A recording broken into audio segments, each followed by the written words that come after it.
Alright guys, episode 12 of the Duck Chronicles is happening a little sooner than I originally planned. The ducks are now in their holding area. I won't let them out of here for about 2 or 3 days. What I'm actually looking for is for them to behave like they're behaving right now all the time, where they're happy and they're relaxed. When they accept this level of freedom is okay and it's safe and they want to be here and whatnot, then we'll go ahead and start letting them out during the day. The reason for that is I want them to think of this place as their safe space, you know, like a college kid running to a safe space for crayons and a Kleenex and a puppy. I want this to be that for them.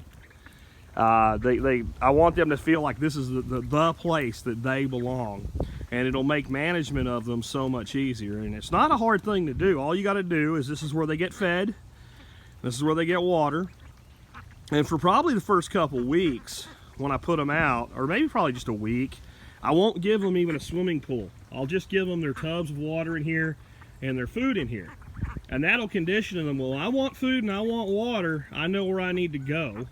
Unless it rains again, of course, and then all bets are off on the water.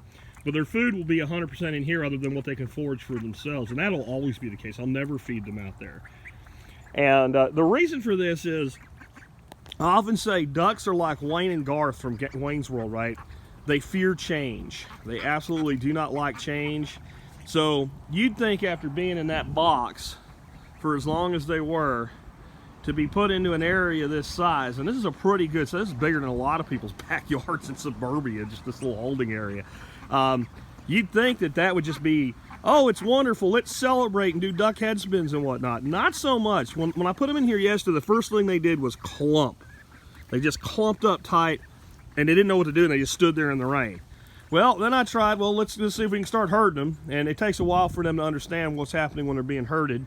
So I tried to herd them into the house because it was raining and really, really cold. It's a big part of why I went ahead and moved them in here.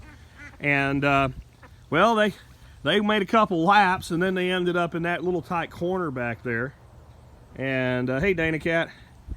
And when they ended up in that corner, I just picked them up 2 by 2 and put them in the house. And, hey, yeah, how you guys doing? Yeah? What's up? Put them in the house 2 by 2 until they were all in there. And then they kind of like, oh, it's warm and dry in here. And I gave them some food, and they hung out. They're being nervous because of him and because of her. And this is all part of their training.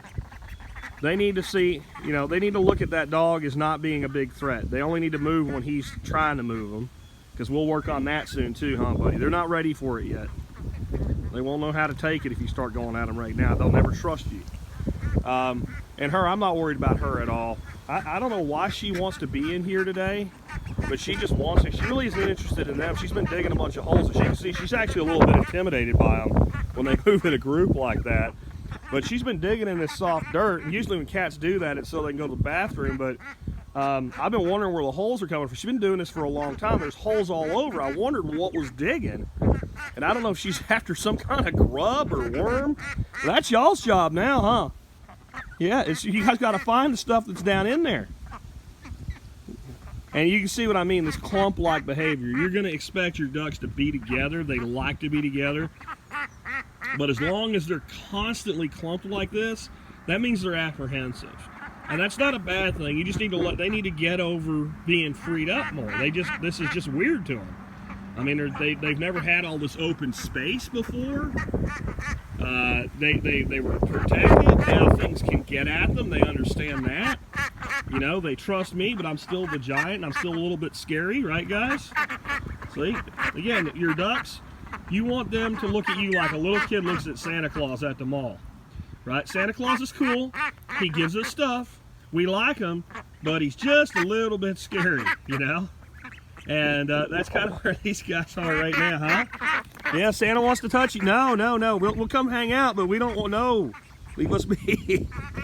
Anyway, so I'm going to see what's going on with the cats. They're upset with me because I have those fans running in the garage, and I think it's going to have to be at least one more day. I don't know where Fox is. Him and Dana, I've always been close because they're litter mates, but I think there might be a little mock heat or something going on because it's more than playful with their tussling, and she's not real amused by it. So to make sure that they're doing okay, and we'll move on with Duck Chronicles. How you doing there, Charlie? All right. Catch you later, guys. Probably this weekend I'll have the new fodder system for you.